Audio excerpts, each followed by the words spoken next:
As she said, I'm in the Department of Anthropology and Sociology, and it's my second year here at West Chester. Prior to being here, I actually was in a communication department, and my background is in both communication and sociology. So I do a lot of research that kind of lies at the intersection of those two things. My PhD is in sociology, but my master's degree is in journalism and mass communication, and I worked as a journalist for almost 10 years.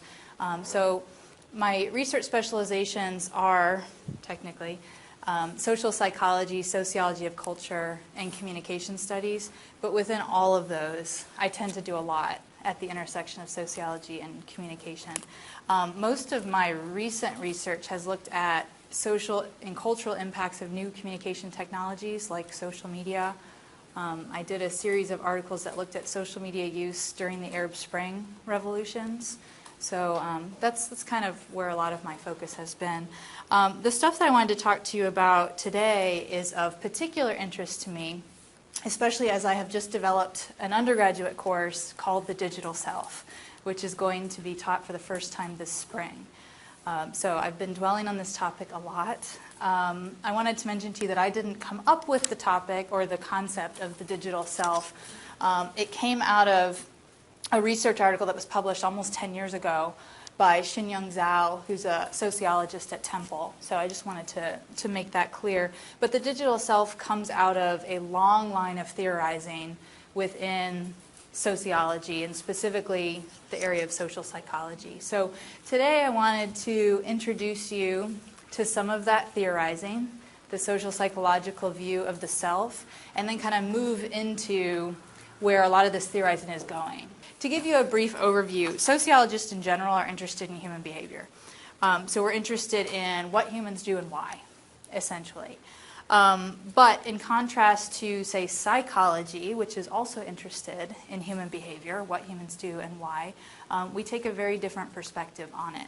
So one of the big differences is that sociologists tend to focus on aggregates or groups rather than individuals. So when we look at human behavior and try to explain human behavior, we're looking at mostly patterns of behavior. So sociologists aren't so much interested in why individual people do what they do, but why do we see patterns in human behavior? That's more our focus rather than psychologists.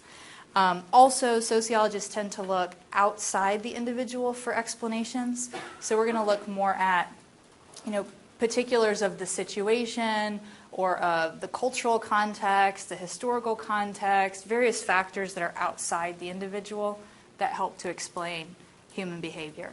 Again, in contrast to psychologists who tend to look inside the individual to explain any particular behaviors. So that's some of the big differences when you think about studies of human behavior. The self is studied using a particular sociological perspective called symbolic interactionism. So that's what I was going to introduce you to today. Symbolic interactionism is a form of micro-sociology in contrast to macro-sociology, which is a lot of sociology. Micro-sociology studies social life at the level of groups or even at the level of individuals. So it takes its major focus on the interactions between people, as the name implies, but it looks at the level of small groups, whereas most of sociology looks at the bigger picture, social structure, social organization, kind of the larger scale things. Symbolic interactionists just in general believe a couple of things. One, that there is no objective reality, that we build social reality together, and we maintain it together through our participation in society. But there's no objective reality out there. That's one of the major tenets.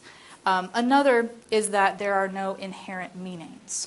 So again, we collectively build reality through the meanings we apply to our experiences. And we learn those meanings through socialization, through interacting with other people. So no objective reality, no inherent meaning. So kind of some of the basic ideas of symbolic interactionism. And so these are some of the major areas that symbolic interactionists like to look at. Again, how we build reality and how we sustain reality through our interactions. how we learn to interpret meaning or to apply meaning to our experiences. And then where we're going to focus today is how we form a conception of ourselves and indicate that conception to others. So that's a big area of symbolic interactionism and what I wanted to introduce you to a little bit today.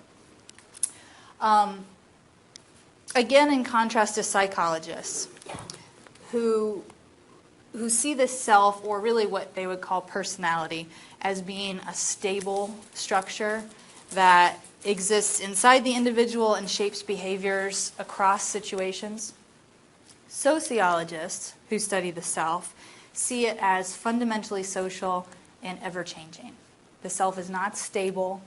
It's not something that, once we form, exists in us and shapes our behavior, but rather situations and other people help to shape the self rather than the other way. So there's another big difference in how psychologists and sociologists would see the self.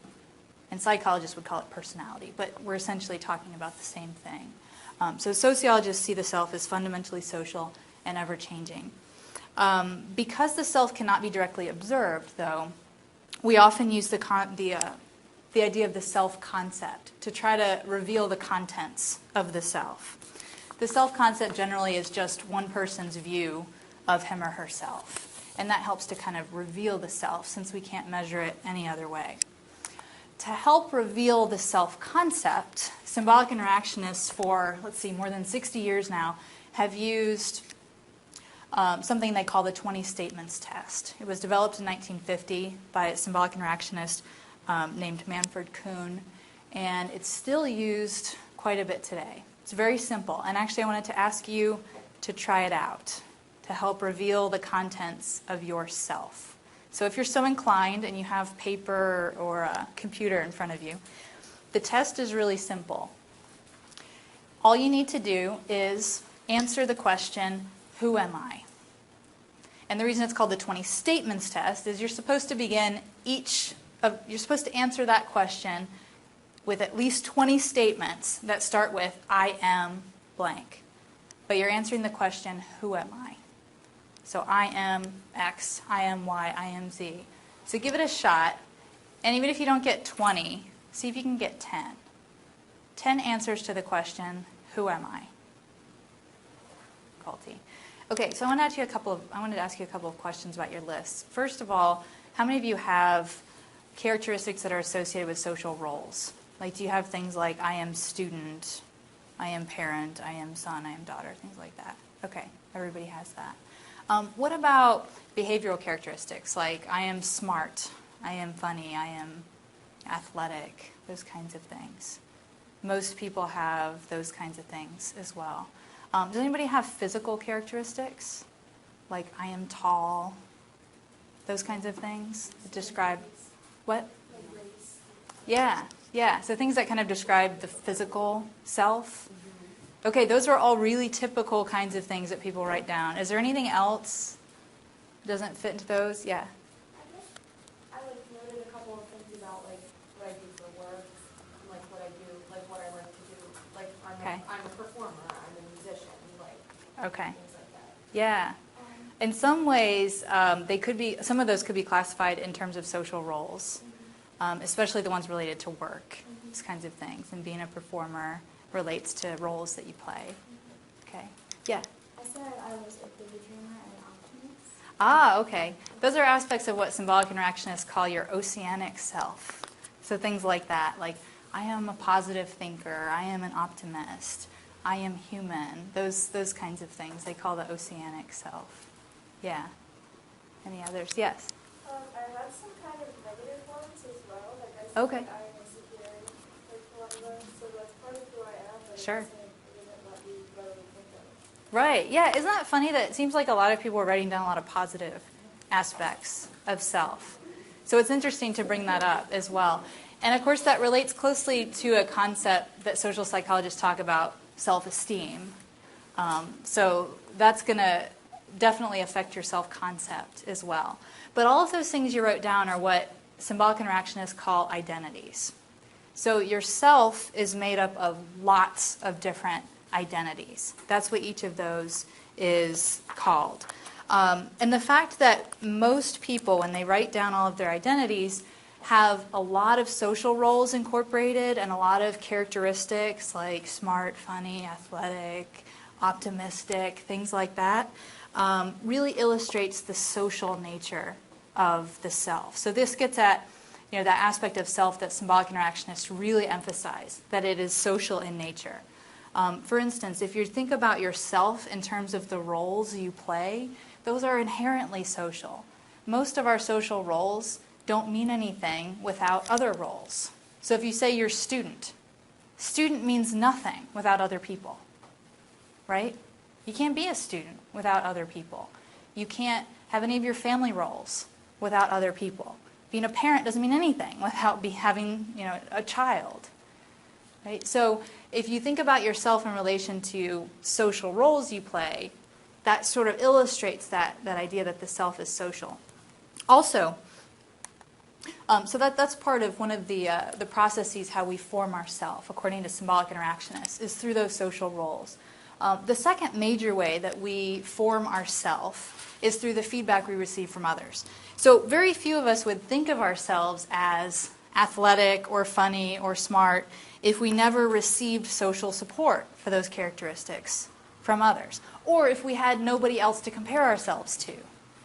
So even take aspects of physical self. If you said, I am tall, what does that mean without some sort of average or having somebody be short? Or if you said, I am attractive, it doesn't mean anything without some sort of other social standard that you might use. So the self is mostly formed through both of those ways, which are inherently social. It's also important to point out, symbolic interactionists say, not everybody's feedback is equally important to us.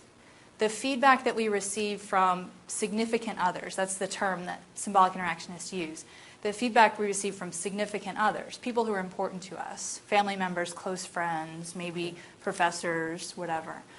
That's the feedback that is most important and that is most likely to be incorporated into ourself. So we don't necessarily incorporate identities that random strangers give us feedback for, give us some sort of social support for, but the feedback that we get from our significant others is most important to us.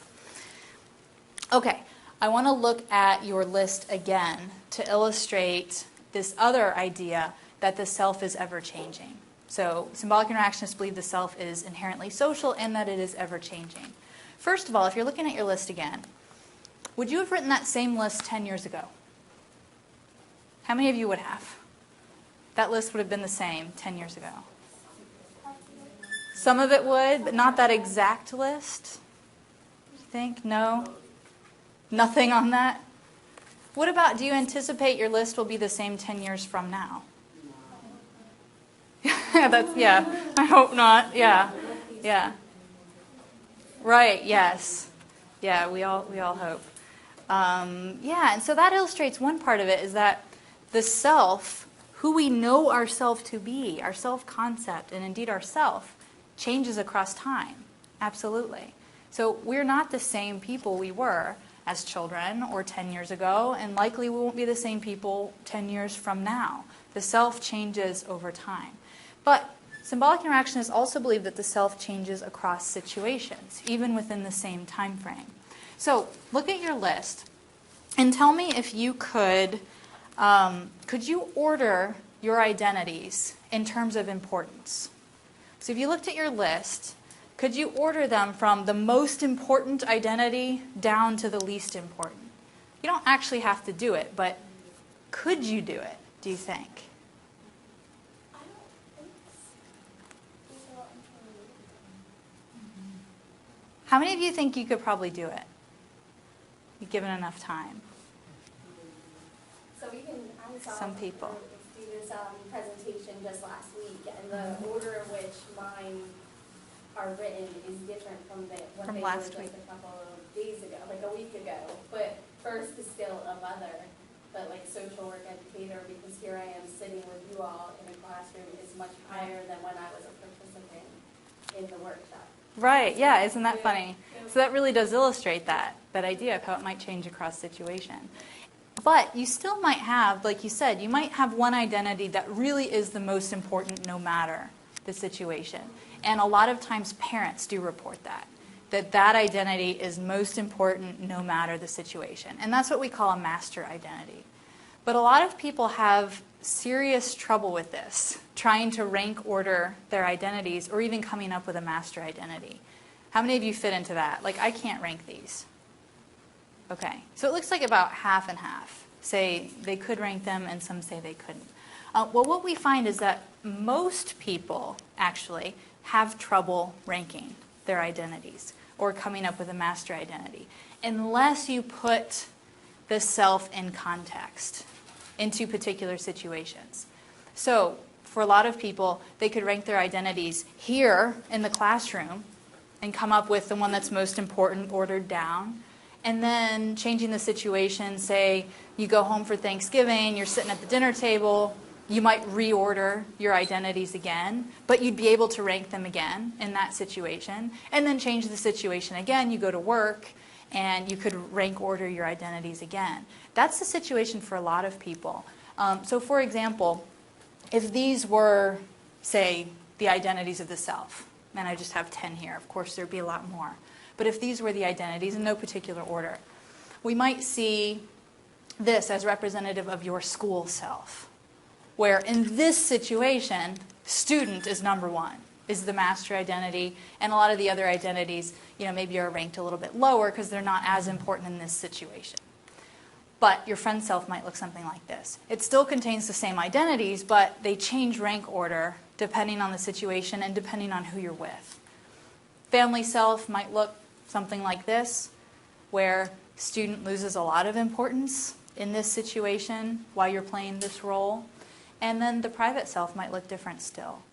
So these are all kind of ways that symbolic interactionists talk about the various ways we rank order our identities. And it illustrates the concept that we call the situated self. So we think about the self as being ever-changing, but tied to situations and tied to social roles that we're playing in situations. Now, we don't actually have multiple selves. That's something I should make very clear. We do talk about the school self and the work self and the family self and the private self, but they're not actually multiple selves. Because again, the symbolic interactionists believe that the self is ever-changing. It's sort of a fluid representation of who we are, depending on the concept, on the context. So each of those selves is still yourself. It's just that the self is inherently fluid. It's inherently ever-changing. It's not like the stable, static personality that psychologists often talk about. It changes across time and it changes across situations. So the expectation, generally what influences yourself or your self-concept at any given time include the expectations of the situation, the expectations of the various roles you're playing within that situation, and the expectations of co-present others, the people you're with. The expectations they have are going to influence what identities are important at any given time, depending on the situation. And those are the identities that you're going to use to guide your behavior in any given situation. This helps to explain why the same people act differently depending on who they're with or depending on what situation they're in. Because those are the things that influence yourself at any given time and what guides your behavior at any given time. So it helps to explain some of those differences we see in people. So the final part that I'll introduce you to, as far as the theorizing on the self, is the presentation of self. Symbolic interactionists believe that it's necessary for us to show others who we are. We have to present ourselves to others. Because people are not mind readers, they don't automatically know who we are. So it's necessary for us to use signs and gestures to show people or to signal to other people our various identities or who we are. So we have to transform what's inside, our individual urges, amorphous images, and fuzzy ideas into some communicable form. We use various methods to do that, to signal to each other. One of the most obvious, I guess, is language. Of course, we use language to signal to others who we are. But we also use, besides the verbal, we use tone, pitch, inflection. There are parts of language, even accents, right, can tell people something about who we are when we're speaking to them. We also use various aspects of appearance to signal to others who we are. Clothing, props, the setting that we're in can also signal to other people who we are. It's part of our self-presentation. And then also we use what symbolic interaction is called manner. Gestures, demeanor, also signals to other people who we are, or presents particular identities to other people. Our self-presentation, the way we present ourselves using all of those methods, largely depends on these things. Again, the expectations of the situation, the roles we're currently playing, and which identities we wish to emphasize at that moment to others who are present. So if you think about, the way you behave in a classroom is probably very different from how you behave at home, or maybe different from how you behave at work.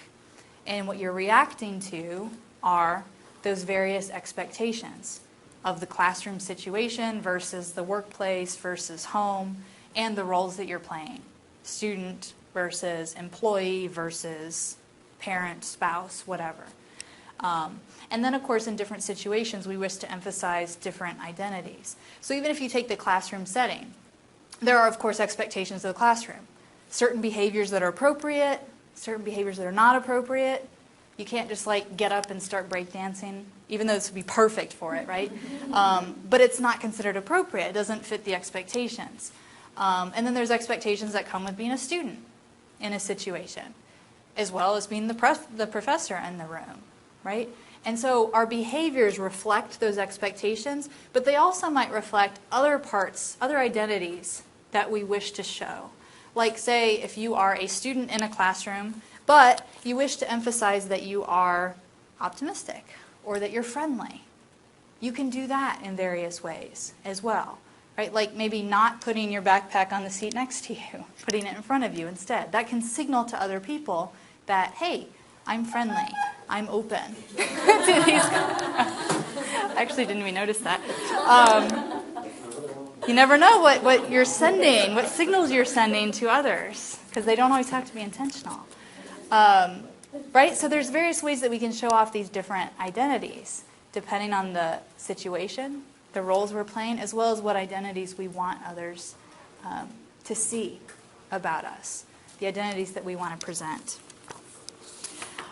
So what happens in the age of technology? So like I said, this is all classic theorizing on the self. Most of this theory is coming out of 50s, 60s. That's when a lot of this major theorizing on the self is happening.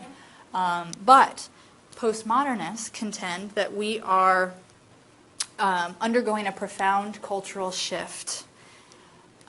Most advanced societies, including the U.S., are undergoing this major shift, largely because of the explosive growth of new communication technologies. And we're not just talking about brand new media technologies. We're talking about things like the telephone, the TV, the answering machine, people remember that, satellites. But of course, we're also talking about the internet and cell phones. But the point is that our lives are so filled with technologies, the iPad, my clicker, projectors. Our lives are so filled with technologies that the argument is we're undergoing a major shift, socially and culturally. So let me show you a little bit of information about our technology use, some current data. All of the data I'm going to show you is coming from the Pew Research Center. They do a lot of really good research in the area of new media technologies.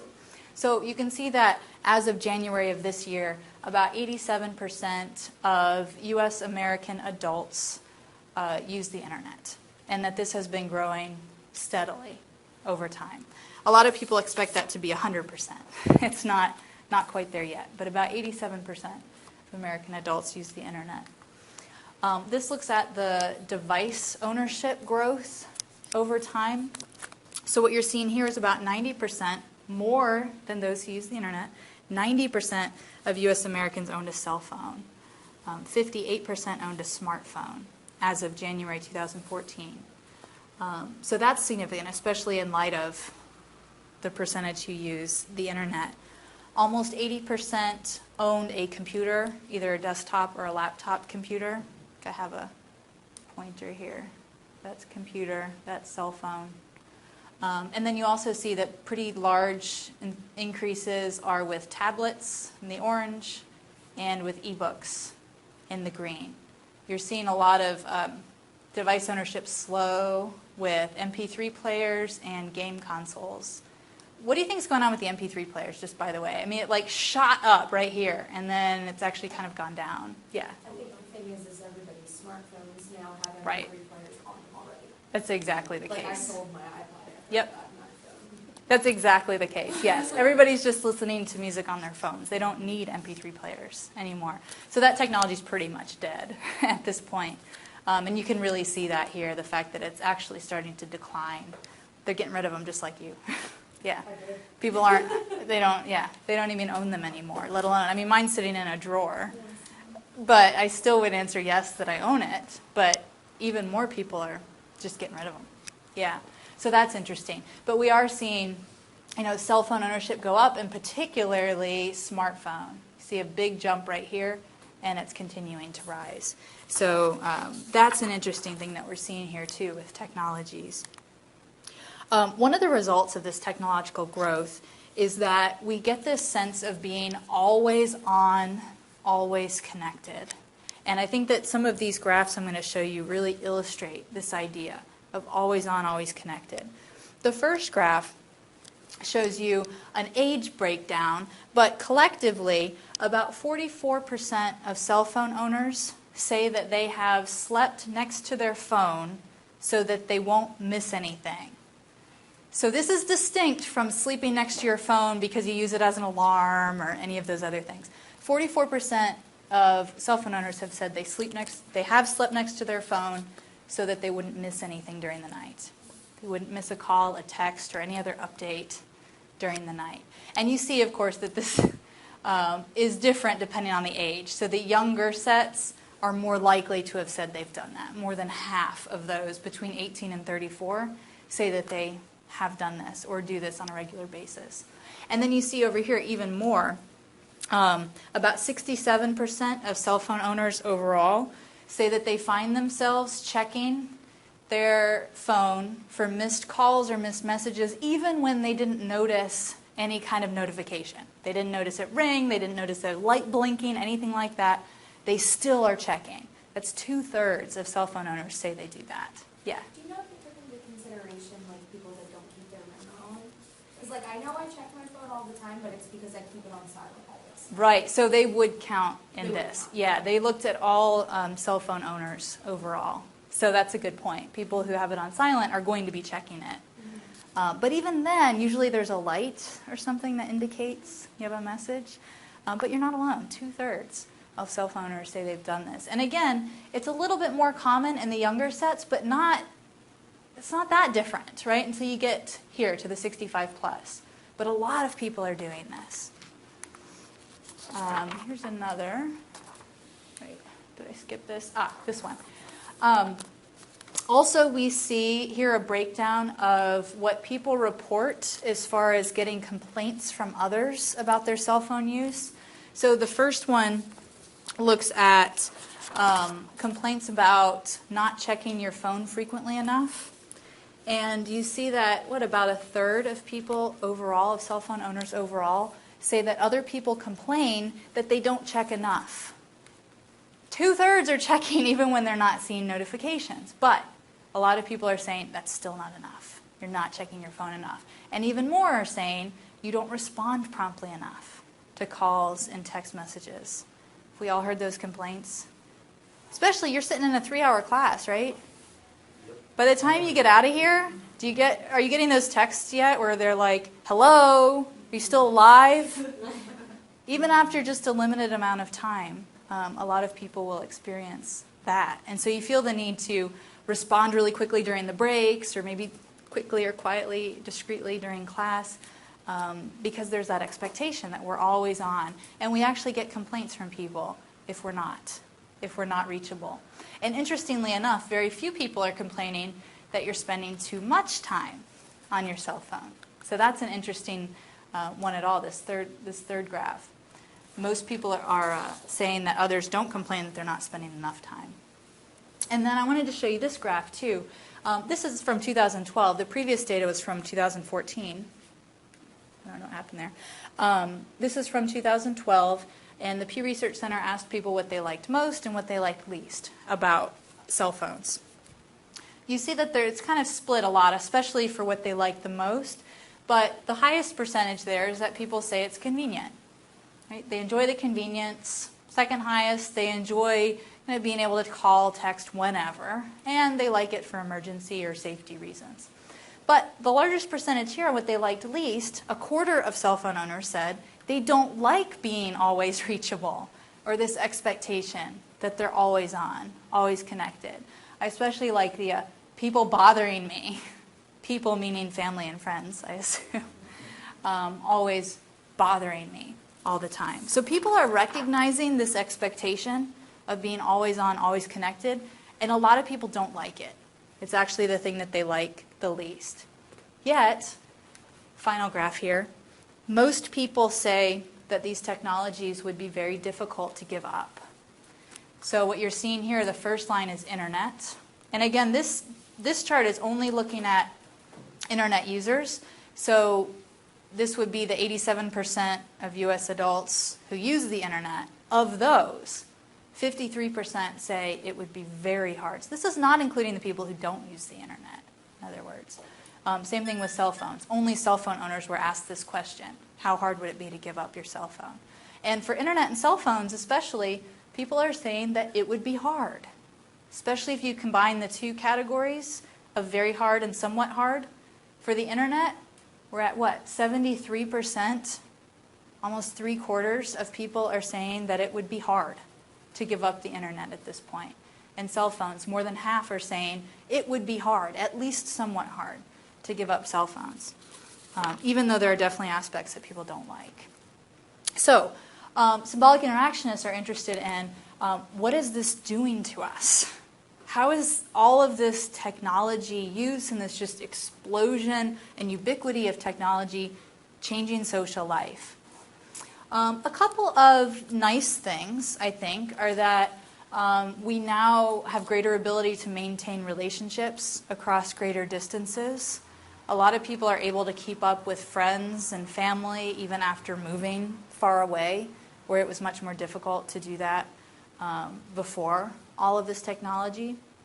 We also are potentially exposed to a variety of people with diverse beliefs, values, perspectives, lifestyles, although most studies indicate that people self-select online and still kind of expose themselves to the same people that they expose themselves to offline. So there's the potential to be exposed to diverse perspectives, although most people don't actually do that online. But it is possible that we're exposed to more diversity.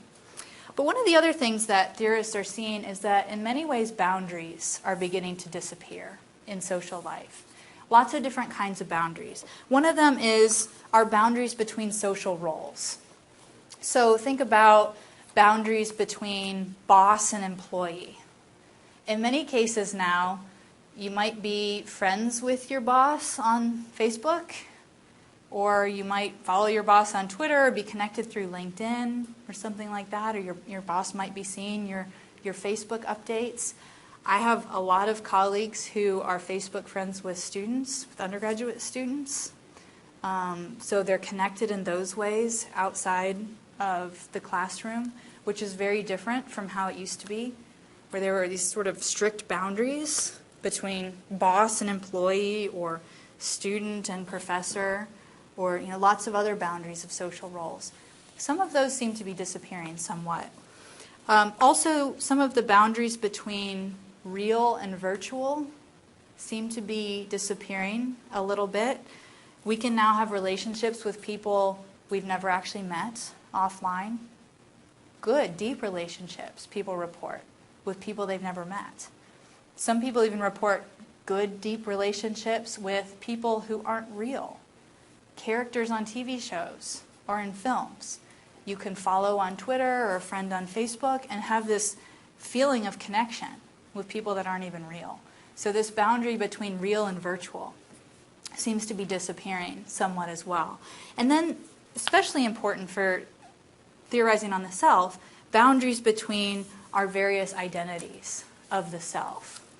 So it used to be that we could kind of be our school self at school, kind of maintain that boundary, and be our friend self in social situations and maintain that boundary, and be our family self at home, etc.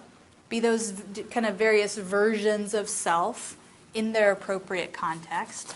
But now, what we're seeing is that in the digital age, these versions of self are enacted simultaneously.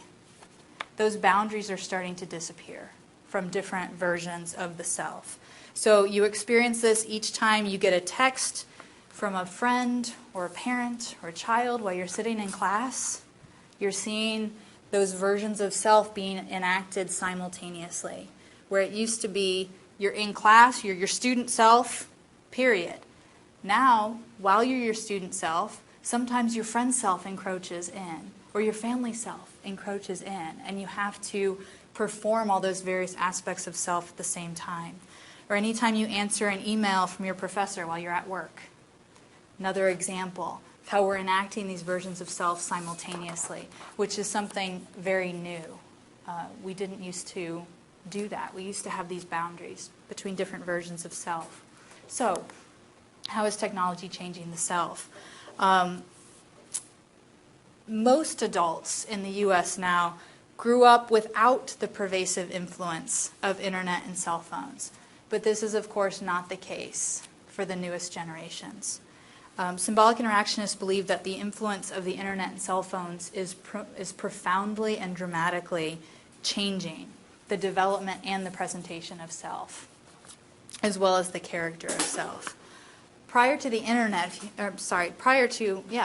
advent of the internet, the social world of children and teenagers, and really everybody, but the social world of children and teenagers, when they're really developing those identities, consisted of only 3 domains. You had family, school, and neighborhood. And that was it. The internet adds a 4th domain, the online social life, to the world of children and teenagers and adults as well, which seems to be altering the development of self as well as the presentation of self. So sociologist Zhao, who I mentioned before, believes that the addition of the internet as a major socializing agent, now one of the 4 major socializing agents for children, is leading to the emergence of a digital self that operates in tandem with the offline self, but is unique in its development, its character, and its presentation. So I wanted to tackle these individually.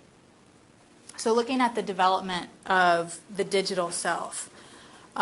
Online, we're exposed to a potentially infinite number of socialization agents, some of whom we'll never meet offline.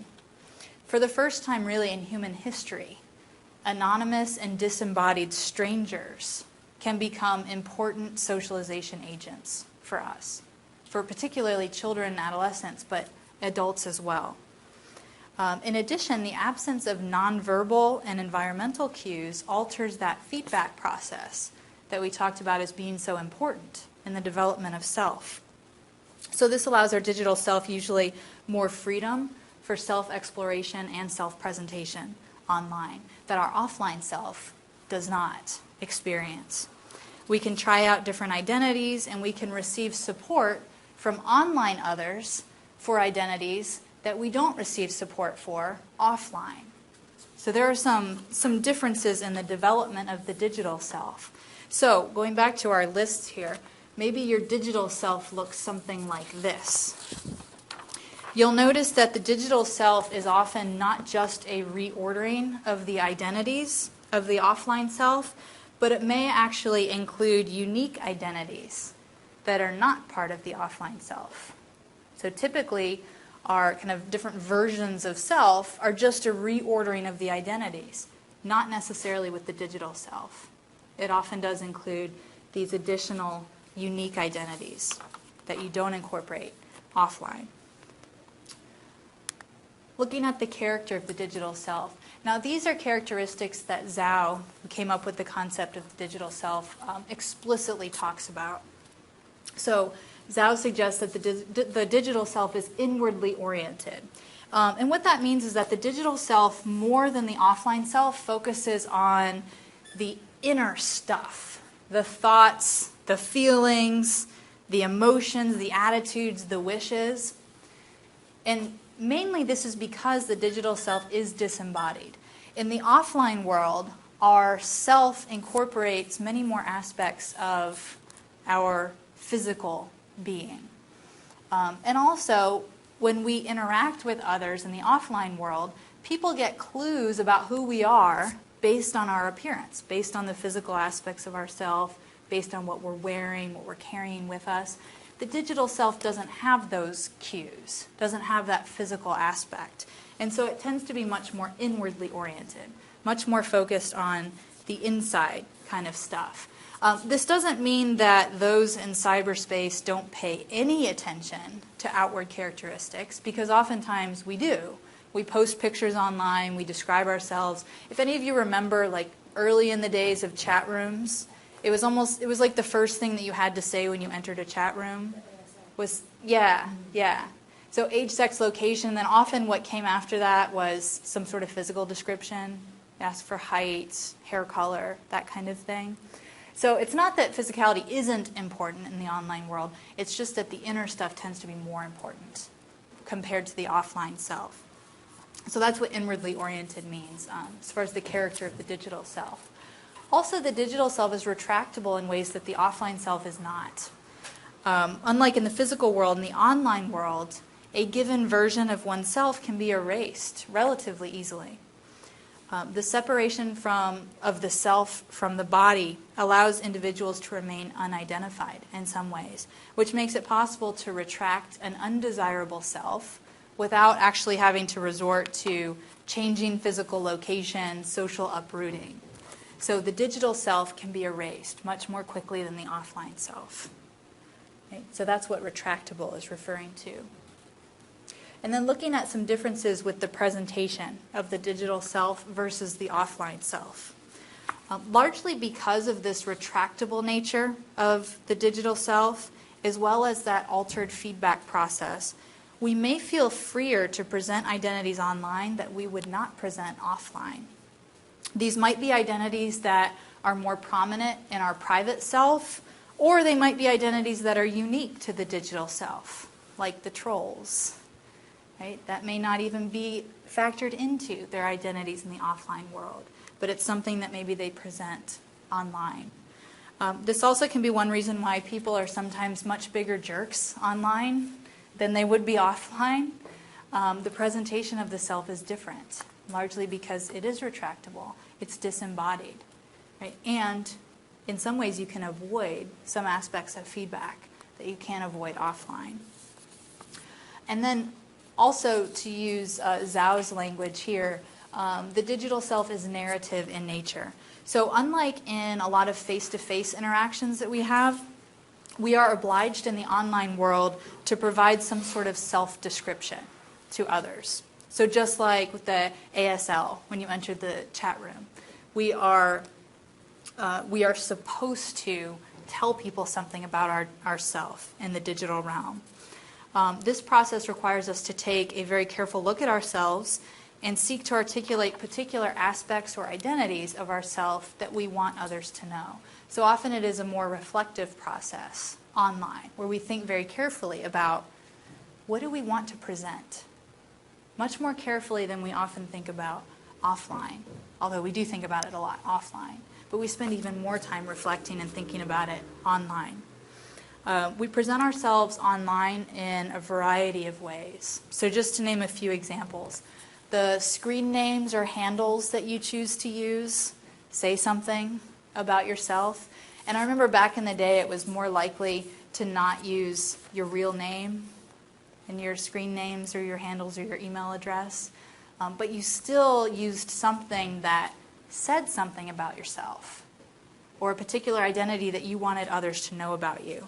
Of course, your personal profiles. Almost every time you sign up for something online, it seems like you're supposed to provide a bio or a profile. And of course, with social media, you do this, right? So those are aspects of presenting the digital self. It's part of the narrative aspect of self. Choice of photos. Lots of times people agonize over which photo they're going to use as their profile photo, right? Just the right one. Even for people who use Snapchat, do you use that? Where the photo is going to be seen for like seconds in many cases. People will agonize over just the right photo that they're going to send out. So this is very clear. And we also know that people use different photos depending on who their expected audience is online. So chances are you have a different profile photo for your Facebook page compared to your LinkedIn account. Most likely, right? Because you think about kind of those different audiences. So it's part of self-presentation. It's part of the narrative aspect of the digital self. Just your choice of social media platforms says something about self and about the identities that you want to present. Which ones you're on. Is anybody on MySpace anymore? I don't think so. Right. It still exists, though, which a lot of people are surprised to learn. I think Justin Timberlake is like a co-owner of it now. But that would say something, right? If I told you, I'm on MySpace, I check it all the time, every day. You're like, oh, I thought you were cool, right? But it would say something. And if you're on Twitter, it says something about yourself. If you're on LinkedIn, if you're on Pinterest or Instagram or whatever, it says something about you. So just your choice of platforms will say something. And then, of course, your interactions with others on these platforms says something about you. What you like, who you follow, who you're a fan of, what you pin, whatever, says something about you. So we present ourselves in these ways online, but it all kind of fits into this narrative aspect of self. We have to tell people about ourselves online in ways that we don't offline, right? So I'm going to kind of wrap up here with what does the future hold for the self? Symbolic interactionists are working to develop further these concepts and examine the ways in which our reliance on technology is affecting ourself. For the first time, we are seeing, seeing people enacting multiple versions of self at the same time, simultaneously. All of the past theorizing on the self talks about enacting kind of one version of self, depending on the situation and the time frame. Yes, the self changes, but enacting one version of self at a time. And now what we're seeing is that the offline self and the digital self are simultaneously being enacted. And so symbolic interactionists are kind of working to develop what is the outcome of this? How is that going to affect social interaction, relationships, our conception of self? Some wonder what's going to happen to the self as we become more further immersed in the digital world. And one possibility that I've seen carry a fair amount of weight, actually, is that the idea that we're going to eventually lose our offline self. The digital self will take over and kind of be the prominent self. And remember, the digital self has very few boundaries.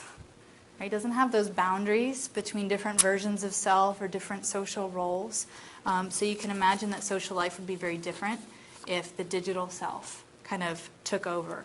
But that's one of the arguments that theorists have made, is that that's what's going to happen. Our offline self will eventually disappear as we become further immersed in technology. And maybe what emerges in the future is a new postmodern self that fuses the two. That's another suggestion. It's not necessarily that the offline self will disappear, but will come together with the digital self and create kind of a new postmodern self. It's hard to imagine that both will coexist forever, because traditionally we have seen, kind of one version of self enacted at one time. Now we're seeing two kind of coexisting, and we wonder what's going to happen in the future. So I'd love to know your thoughts on that.